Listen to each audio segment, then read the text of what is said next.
ผู้ลังคนมักเสียงเพลงนอกเสียงร้องฟังเสียงก่อนนอกเสียงปี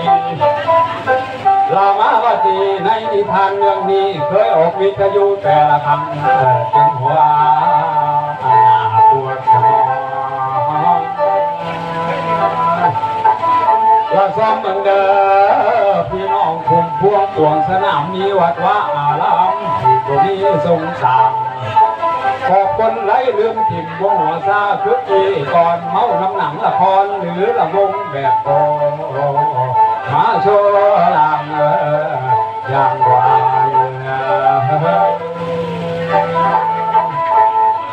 ลามาเกินอีเมาน้ำแต่นอฝ่ายลายเลยถึงบอลทั้งกุศลบนแต่เสียเงินทองกองที่ไปแล้วทางลายลายยางตัวผมหมอบุญชูตัวประกาศเนาฟังแห่งพวกพันดาแฟนโปรดจดจำไว้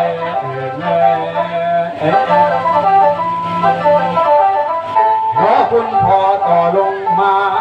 มีหมอสมพงษ์วงกาลสินยอดนักลำนอเท่าทันมากันสร้างรวมกันลามาเกินอีนอกจากนั้นมีไอทีนต่อเด็บสมทวินใจเพชรยอดนักลำประจำ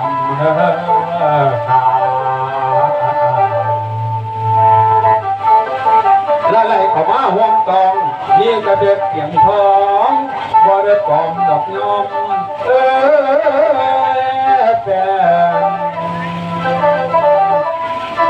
รอคุณแม่พวกบรรดาแฟนวงซุปเปอร์นอลูกทุ่งกำลังลุงกระจายละพอได้มีตัวปลอมขอยืมเขามาเขาอัดลงขายซื้อถือสัจจะยึดมันตามที่ได้ท่านเรามาละสมปล่อยเด้อแม่ขันว่าเป็นบอนบ้านสถานที่ดินเขาวงรอศรัทธานอไปหาว่าประจำที่ลำจาเราเป็นจังไดเนาะทานการล้ำดีแน่บอละเชิญไปนอติดต่อเชิญไปหาทั้งแวบาง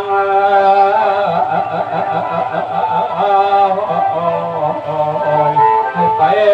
เยี่ยม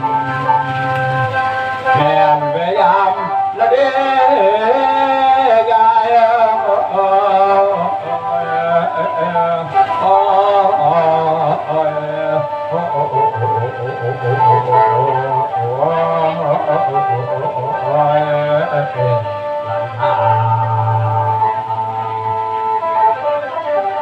เป็นล่ำผู้ไทยสำหรับนอก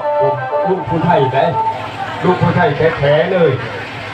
เอาไอ้เพลงการนักดนตรีขอเป็นล่ำผู้ไทยเด้อพ่ออยู่ทางพี่เอาไอ้เพลงยังครับเอาเพลงอะไร